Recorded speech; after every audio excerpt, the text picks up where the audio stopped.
So we were in San Felipe. It was Monday morning, the day we were leaving, and I went down to the beach to watch the sunrise, and Carlos joined me.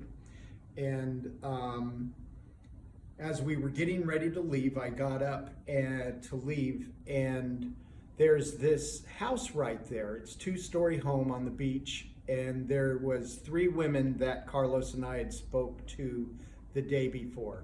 And God had opened up the door for us to just pray for them briefly and bless them.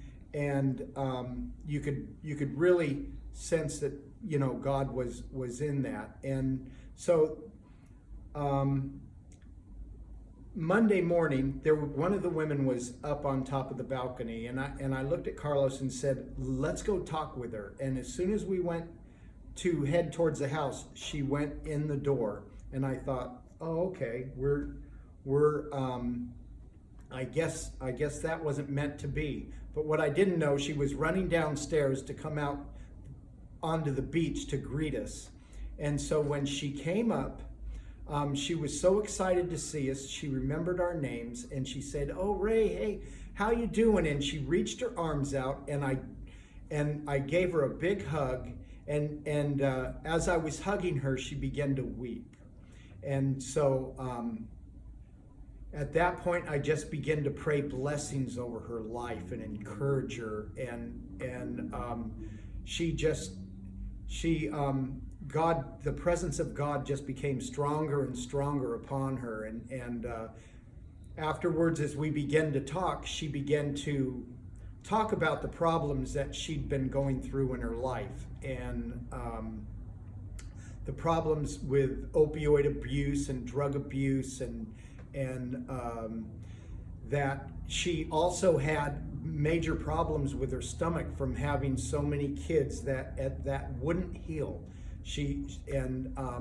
So when she mentioned that, I asked her if it would be okay if Carlos and I pray for her, and she said sure, that would be fine. So we began to pray that God would heal the lesions in her stomach.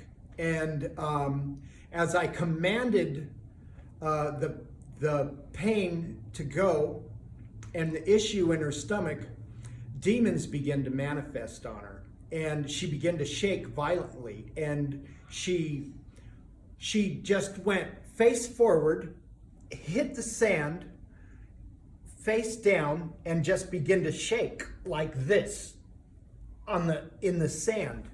And so Carlos and I knelt down and began to pray and cast the demons out of her, and they quickly left, and she calmed down, and she turned around, and when she turned around, the joy of the Lord hit her, and she began to laugh with just this incredible joy. And as we got her up off the ground and cleaned her face off, her face was full of sand and slobber, and it was just such an incredible transformation.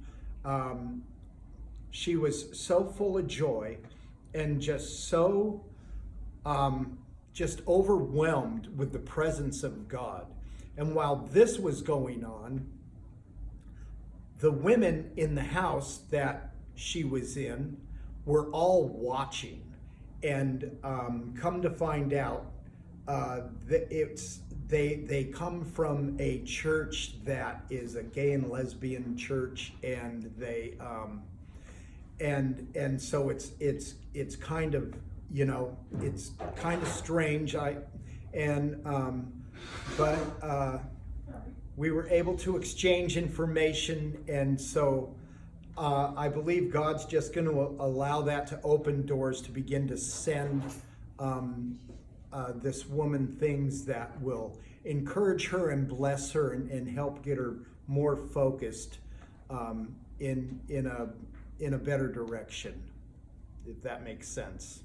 So that was that, yeah. Amen.